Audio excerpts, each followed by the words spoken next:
হৃদয়ে যখন ঈমান আসবে, ঈমান আসলেই হৃদয় পাক।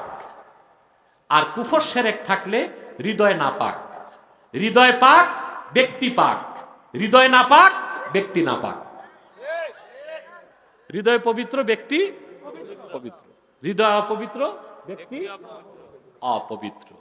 মানুষের দেহের মধ্যে সবচেয়ে দামি অংশ হচ্ছে হৃৎপিণ্ড। এটা ঠিক, মানুষ ঠিক, ঠিক না? আল্লাহর হাবিব ইরশাদ করেছেন, আলা ওয়া ইন্না ফিল জাসাদি মুদগাহ ইদা সালাহাত সালাহাল জাসাদু কুল্লুহু ওয়া ইদা ফাসাদাত ফাসাদাল জাসাদু কুল্লুহু আলা ওয়া হিয়াল কলব। আল্লাহর হাবিব বলেছেন, সাহাবায়ে কেরাম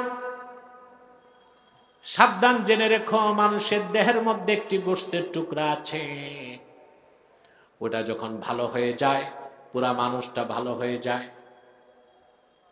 সেই গোশতের টুকরা যখন বরবাদ হয়ে যায় মানুষটাও বরবাদ হয়ে যায়। সাবধান জেনে রেখো, ওই গোশতের টুকরার নাম হচ্ছে কলব। আমি বলে থাকি, human body as like state, heart is the capital of this state. মানুষের দেহটা যদি হয় একটি রাষ্ট্রের মতো, হৃদয় হচ্ছে সেই রাষ্ট্রের রাজধানীর মতো। দেহটা যদি হয় রাষ্ট্রের মতো, হৃদয় কি রাজধানীর মতো। শয়তান এটা ভালো করে জানে। এই জন্য শয়তান মানুষের নাক কান মাথা দখল করে না, দখল করে কি, ও জানে হৃদয় দখল করতে পারলে মানুষটা আমার তাবেদারি করবে। আর মানুষের হৃদয় রাজ্যে যদি আমার জায়গা না হয়, ওই মানুষটা কোনোদিনও আমার তাবেদারি করবে না। মডার্ন ওয়ার পলিসি, বর্তমান যুদ্ধনীতিও এইটা বলে, রাজধানী যাদের দখলে দেশ তাদের দখলে। 16 বছর জালেমের দখলে ছিল রাজধানী, দেশ দখল করতে পারেন নাই। যেদিন এই দেশের আলেম ওলামা ছাত্র জনতা রাজধানী দখল করেছে, দেশ ছেড়ে পালাবার সময়ও খুঁজে পায় না। পাইছে? এক কাপড়ে, বিনা মেকআপে, সেফ এক্সিট। এক একজন এক এক দিক। কেউ স্বামীর বাড়ি,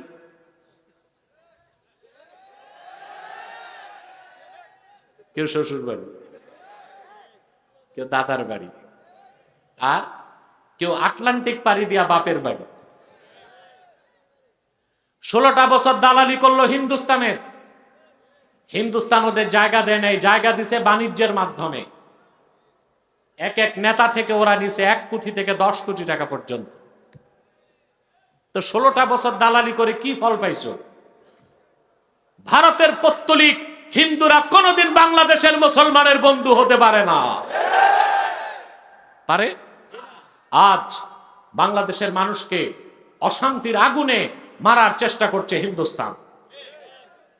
আবার হুমকি দেয়। আমাদের দেশে পিস কিপিং সোলজার, আমেরিকারে বুদ্ধি দেয় শান্তিরক্ষী বাহিনী পাঠাই। আমেরিকা অনুমতি দিলে বলবে তো দূর থেকে আসার দরকার কি, আমি তো কাছে আছি। বাংলাদেশে ঢুকবে। আমার একটা বক্তব্য দেখছেন 2 দিন আগে ভারতের বিরুদ্ধে।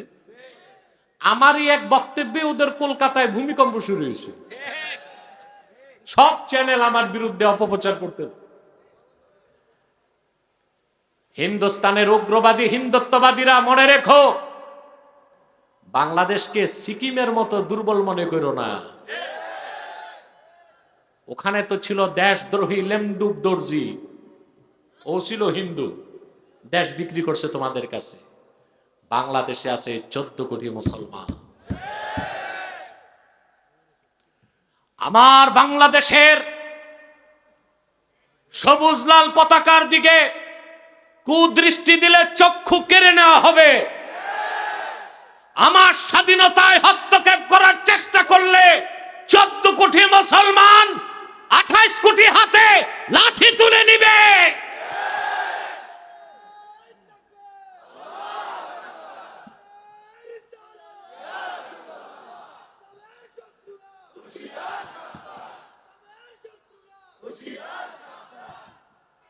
আমি বর্তমান সরকারকে 3টা পরামর্শ দিয়েছি, পাইছেন আপনারা? একটা এয়ার বেস করতে বলেছি লালমনিরহাটে, ওখানে আছে একটা এয়ারপোর্ট। আমি বলেছি এটারে সংস্কার করে এয়ারফোর্সের হাতে দিয়ে দেন।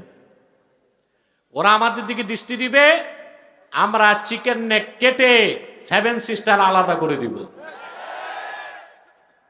আলহামদুলিল্লাহ, সরকার সিদ্ধান্ত নিছে, কাজ শুরু করতেছে। আমি বলেছি ওদের আলু পেঁয়াজ লাগবে না আমাদের, আমরা কিনি বলে ওরা বেচে, বেচে বলে ওরা খাইয়া আছে। হসপিটাল বন্ধ করছে, বাংলাদেশিদের ট্রিটমেন্ট দিবে না। এখন ডাক্তাররাই কান্নাকাটি করতেছে, বাঙালিদের ডাকতেছে, হে দেবতারা আসুন, 10% ডিসকাউন্টে ট্রিটমেন্ট দিব। বেটা, আমাদেরটা খাইয়া বাঁচো, আবার আমাদের উপর দাদাগিরি করতে চাও, চলবে না বাংলাদেশে। এটা হাসিনার বাংলাদেশ না, এখন 14 কোটি মুসলমানের বাংলাদেশ। হিন্দুস্তানের আধিপত্যকে মেনে নেওয়া হবে না, হবে না, হবে না বাংলাদেশে। নারায়ে তাকবীর, নারায়ে রিসালাত, ইয়া রাসূলুল্লাহ, ভারতের দালালেরা অ্যাকশন, অ্যাকশন, ডাইরেক্ট অ্যাকশন। আমার ভাইরা, রাজধানী যার দখলে, দেশ তার দখলে। এটা হচ্ছে মডার্ন ওয়ার পলিসি। আপনারা জানেন সিরিয়াতে যুদ্ধ হচ্ছে আজকে 11 বছর হয়ে গেছে, ঠিক না? রাজধানী বাশার আল আসাদের হাতে, দেশ তার হাতে। তবে মনে হচ্ছে সে ক্ষমতাচ্যুত হবে, সেটা জানি না। শয়তান ভালো করে জানে দখল করতে হবে কি। আল্লাহর হাবিব ইরশাদ করেছেন, আশ-শায়তানু জাসিমুন আলা কলবি বনি আদম, ইযা যাকারা ফাখানাসা ওয়া ইযা গাফালা ফাওয়াসওয়াসা। অন্য riwayate এসেছে, ইযা যাকারাল্লাহ ফাখানাসা ওয়া ইযা গাফালা ফাওয়াসওয়াসা।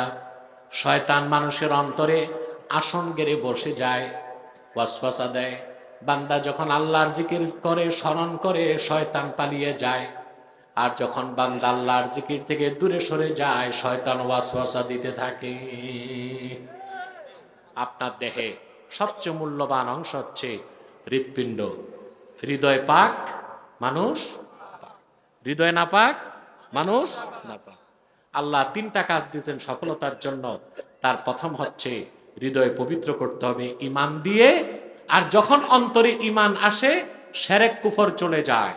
আর যখন ঈমান চলে যায়, শিরক কুফর ঢুকে যায়। ঈমান আসলেই হৃদয় পাক, শিরক কুফর থাকলে হৃদয় নাপাক। একজন মুমিন যখন ঈমানের নূর দিয়ে তার অন্তরকে পবিত্র করে ফেলে, হৃদয় পবিত্র হবার কারণে মানুষটা পবিত্র হয়ে যায়।